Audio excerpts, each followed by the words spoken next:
Hello, welcome back to the ministry. We're on part 2 of this word. I'm not sure what we're calling it yet, but returning to the point, Jacob, your God-ordained spouse ended up in a situation where he was lured into something that he didn't particularly have full understanding that he was being put into. He was standing for relationship. He knew that God was sending him who he wanted. The enemy got forth in between it and plotted their own scheme, operating in cahoots against your spouse in order to trap them into something that they had legal binding to, whether it was through physical covenant that created a spiritual binding, like when you have a sexual soul tie to someone and that person has an obsessive personality and will not let them go,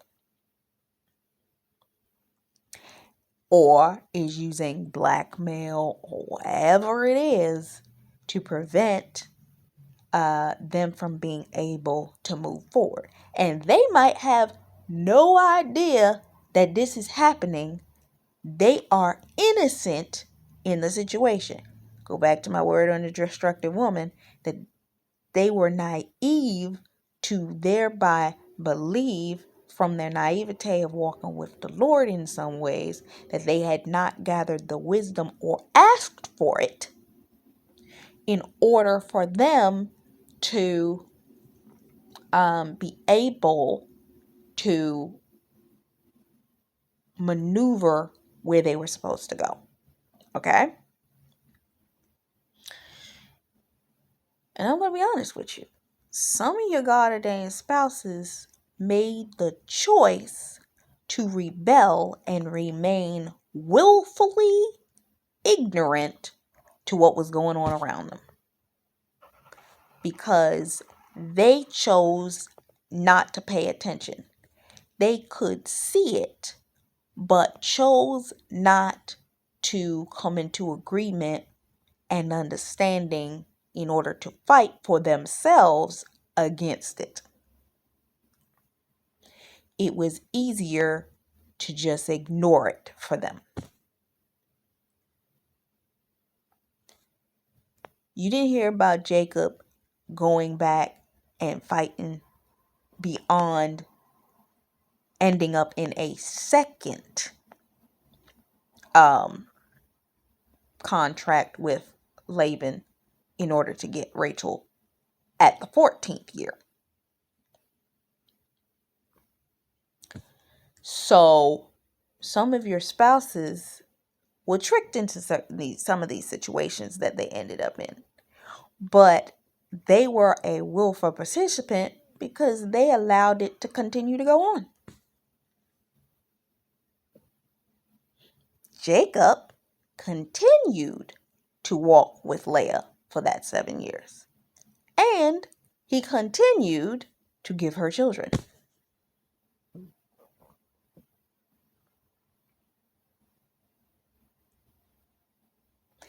Because, see, he didn't have to continue to sleep with her. But because of the legal contract, and matter of factly, it could have been broken. But because of the way that it was structured, how Laban had situated, if he made the decision not to sleep with Leah and she did not continue to bear children, Laban would have known that he wasn't sleeping with her and probably would have put another stopgap in him getting to Rachel if he tried to interfere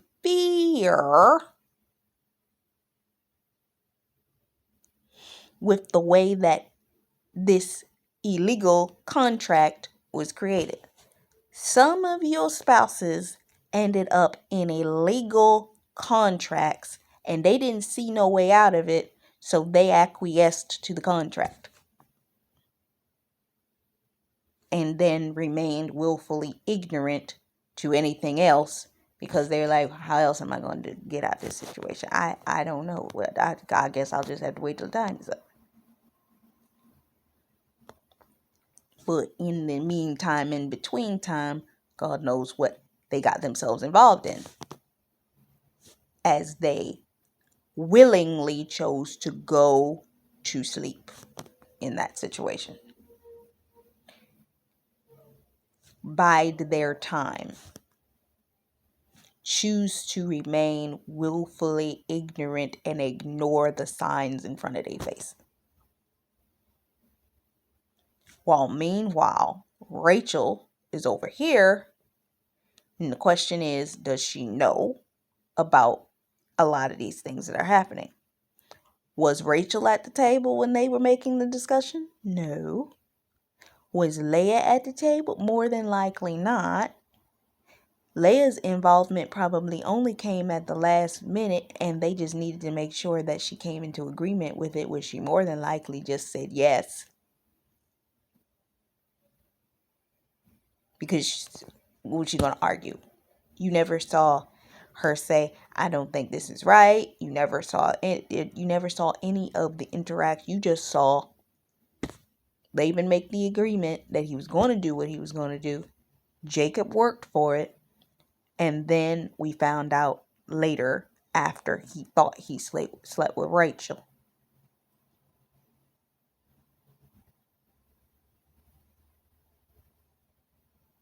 He thereby finds out that it's Leah.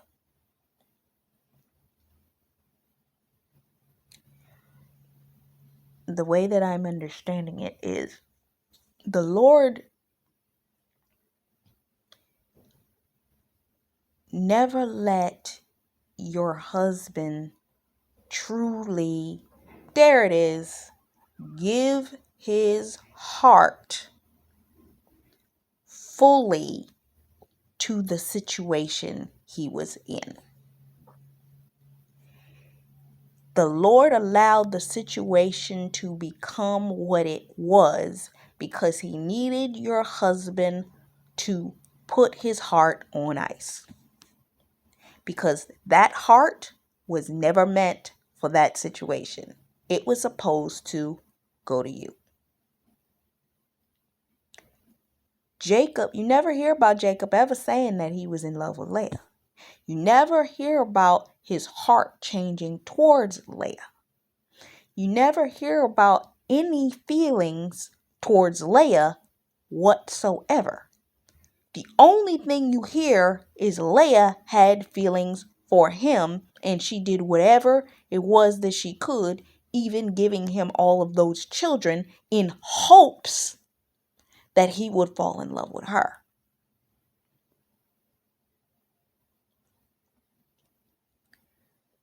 God did not allow your husband to fully give in his heart to some of these situations. He gave his body, he gave his money, he gave everything that was assumed that was needed. And at any point, the Lord thought it was a danger for them to give their heart completely over to the scenario. He created a situation that thereby shook them out of their lovey-dovey state. Did he do it? No, but he allowed certain things to happen that would later work for the will of God's purpose. Remember, let's talk about David for a moment. David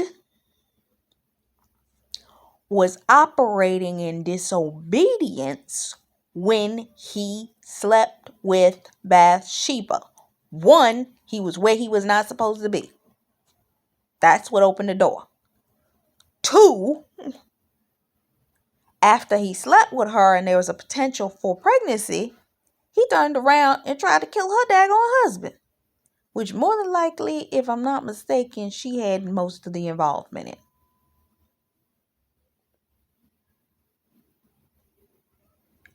3, that child never came to pass.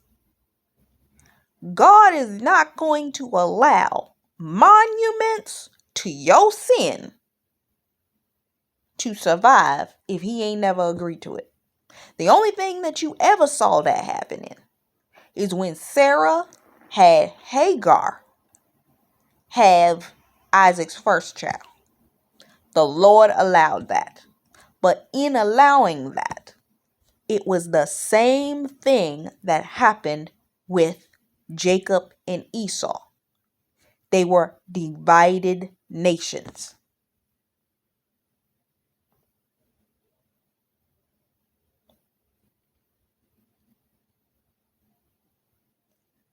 So, with that being said, and if you really think about it, this is lineage wise, because Abraham had Ishmael and Isaac. Here comes his son Isaac, ending up with a set of twins that are also divided nations. So it stemmed from the father. But it also came from the manipulation that the females in each of these men's lives did. Sarah manipulated the situation with Hagar. Rebecca manipulated Jacob's situation. Okay? Now, he ends up in a scenario where he doesn't want to be for about 7 years. And I'm not sure that he particularly wanted that first 7 years, but he was working to get to his purpose. You got a dang spouse worked hard for God for a series of years before thinking that God was going to release the person that he was meant to be with. But the enemy stuck a counterfeit between you and your spouse, forcing your spouse to maintain relationship with something he never was supposed to come into contact with. He was manipulated into it. And he had to stay the course of it for what was needed. And I'm going to caveat this. Some of you need to have the understanding God's not going to have your spouse in the middle of a situation longing to come out of it if there wasn't a bigger purpose for where they are, what they're in the middle of, and why they had to stay in that for as long as they had to stay in that. Some of you are observing from the outside saying, God, why he taking so long? What's going on? Why am I sitting in the midst of this, wondering what in the world's going on? 1 year, 2 years, 3 years, 4 years. I thought you said that this was supposed to be happening.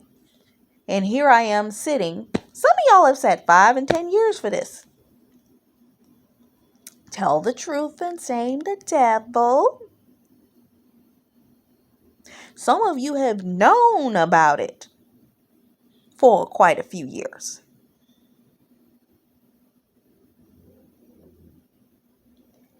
And you still sat and waited. Some of you have been observing from the distance. You didn't quite know what you were observing because most of you were just focused on your goddamn spouse because you didn't have eyes for what was going on around them. Rachel didn't know what was going on between Laban and Rebekah and Leah and all of this. She was ignorant to it. And then Laban went as far as to have his servant, Mahiah, become betrothed to Rachel. And that's when Jacob shook out of his confusion and said, let me go over here and talk to this woman.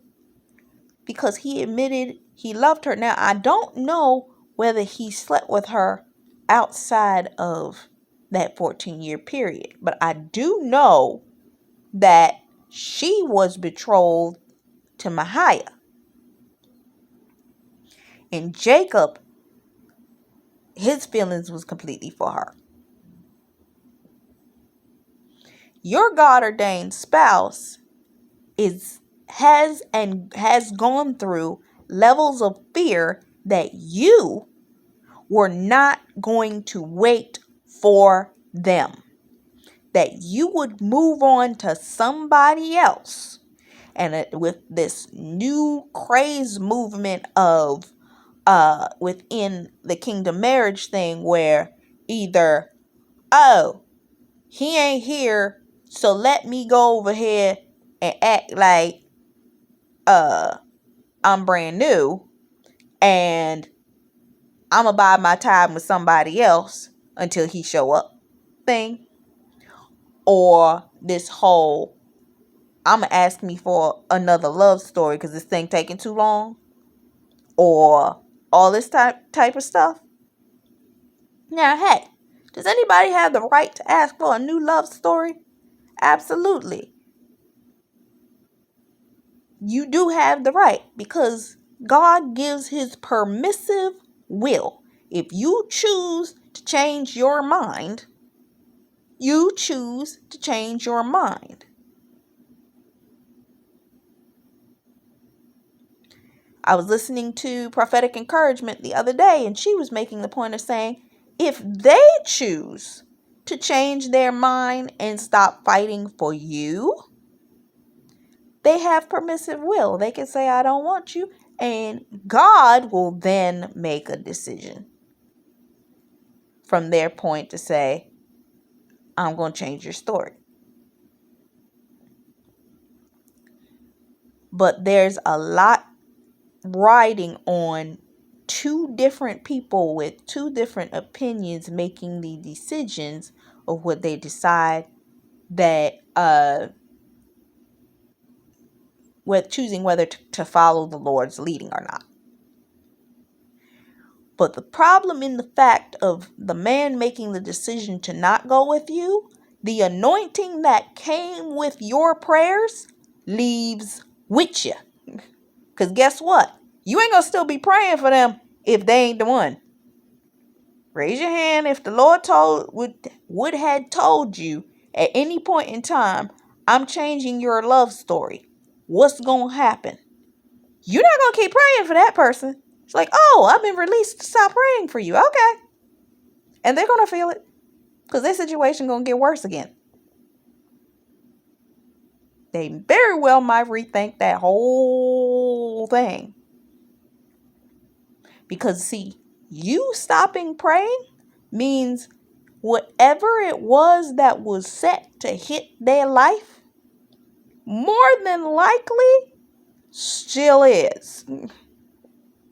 Because at this point, the prayers that would have continued to protect them for years on end, they ain't gonna be there no more.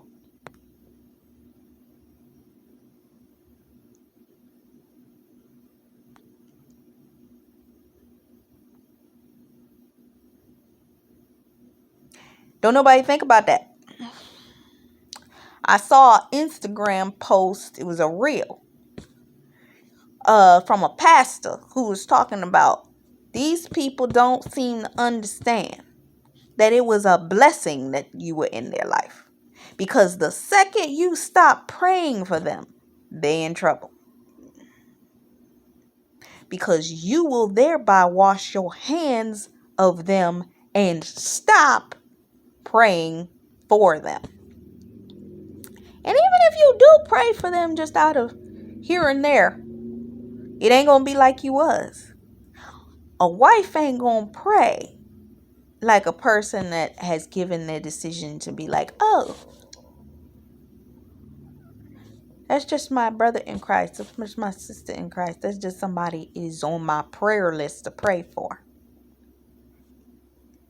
If you on my prayer list to pray for, unless I know all the details of what you are standing for, I don't sit there and go in. And even if I sit there and go in on you because I know what I'm praying into, I'm still not going to sit there and pray for you longer than maybe 20, 25 minutes.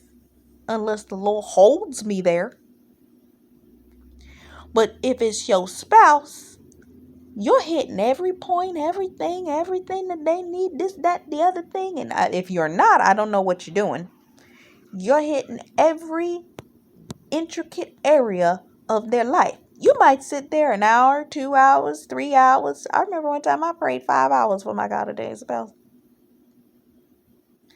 That level of intercession for that man, they don't want to lose that. Not by any stance. Only a level of ignorance will cause them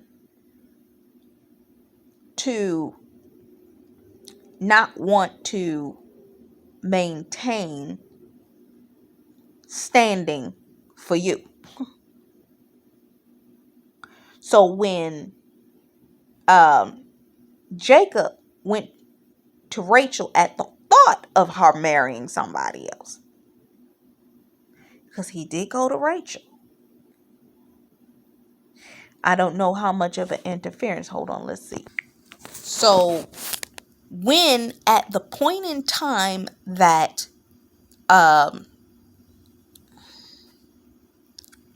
Jacob was going to be at a point of freedom to marry Rachel after the first 7 years,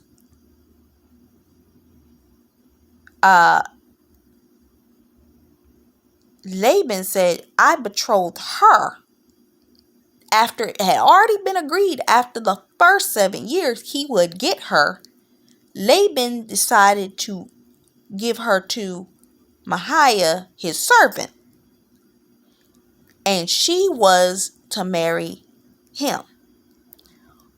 He did not agree with that, but because I guess of, you know how those family lineages work, where they where the father makes a decision to make an agreement with the man or the man's family for you to marry into their family, is what Laban supposedly had did. And so Rachel, you don't really hear conversation from these women. They're not part of that situation. But Leah, you do understand, prayed for each of those kids. Prayed to conceive each of those kids in hopes that she would have sons. So, but the promised child was not any of those children. God heard her prayers and gave her what she desired. But the promised child was always Joseph. The children that he had with Rachel were God's choice. Now, the catch in this scenario is Leah was a pawn. She was being used within this situation by 2 other people, more than likely, against Jacob.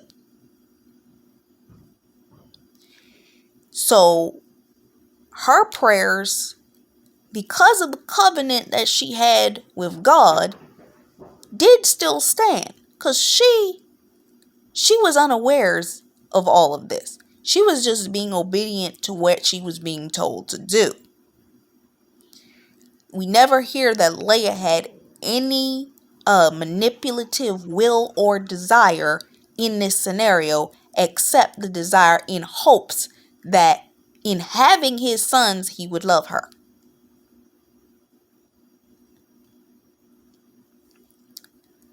Your God-ordained spouse, anything that occurred within that time frame that he was away from you, it's not to say that he was in love with the situation. He just dealt with it. For some, you did have a husband that was with you, left you, had children with another person, and then the Lord saying that y'all gonna get back together. And that situation has separated itself so that you could get back together. But God did that.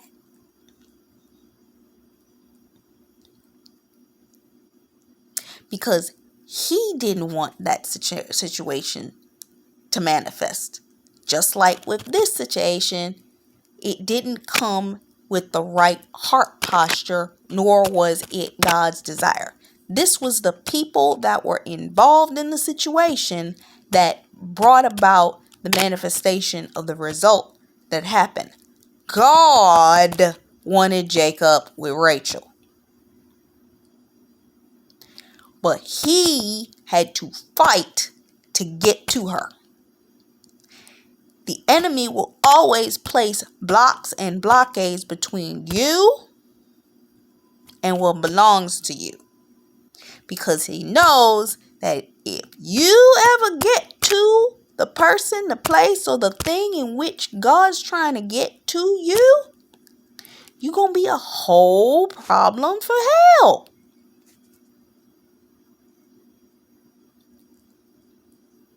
Am I making myself clear? Do you understand what I'm trying to say? That you'll literally become a problem if y'all get together. So the enemy's got to use whoever is open and whoever is willing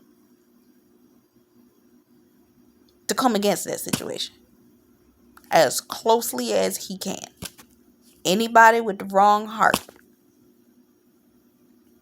anybody that's operating through double-mindedness, bowing their knee to any other gods, have any open doors or holes, the enemy can use them as a monitoring spirit, and they'll never know. Just to gain access to get ahead of you and block you with that spirit of Pisgah, which is the spirit that comes before in order to create spiritual embargoes to stop and keep you out of what God's trying to put you into. Okay?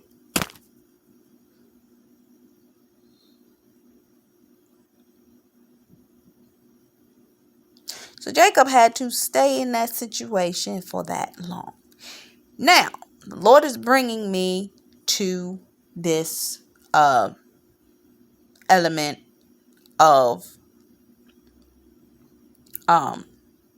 Hercules.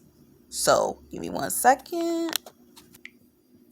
Okay, so the Lord has been showing me. I've been watching the MPT network the past couple of days, and in the past 2 weeks, I've kept seeing things come up in relation to Athens, and I'm like, Athens, and they talk about Athens, Greece. As we know, we all operate out of the Strong's Concordance, and one of the versions of the Concordance is the Greek version. So, the Lord has been bringing Athens up to me, and I didn't quite understand. But last night, I was, no, it was this morning I heard Athens. But last night, I believe, after hearing Athens or hearing something in relation to Athens, I thought of Hercules. Now, the revelation that God gave me of this is this. We all know that this is a fictitious thing in relation to spirits, water spirits, all this kind of stuff. And, but God gave me something in relation to that. And we're going to get into that in a moment. But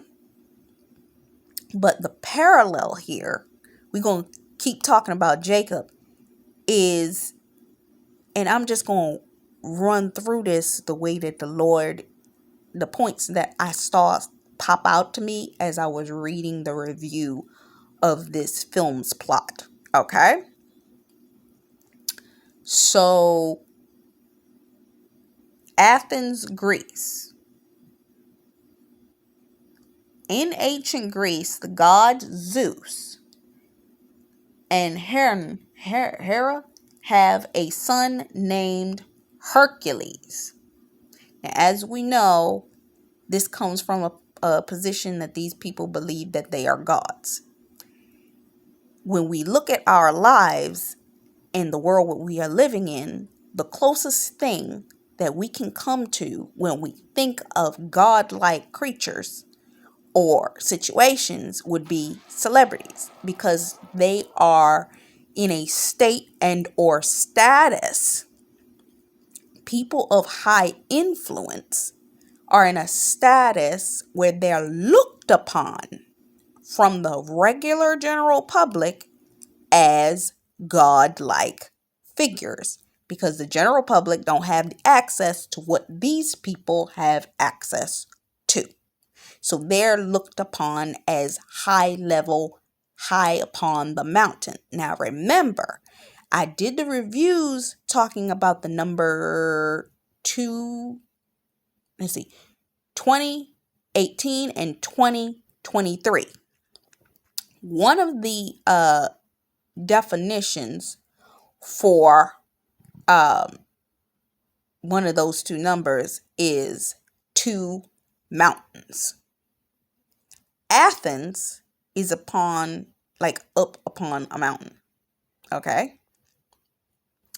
So Hercules are these two people that are viewed as God's sons. While the other gods are joyful, Zeus's wicked brother is plotting to overthrow Zeus.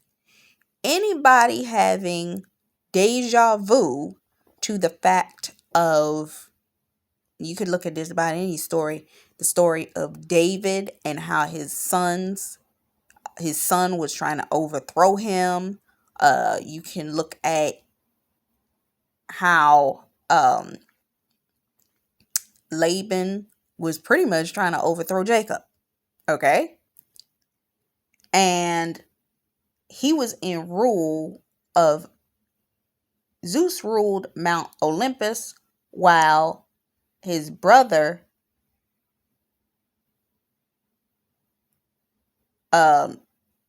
his brother was involved with the underworld of some sort. So Hades learned that in 18 years, a planetary alignment will allow him to free the Titans and conquer Olympus. Now, as soon as I saw the word Titans, if you recall from our word talking about the season finale of Quantum Leap,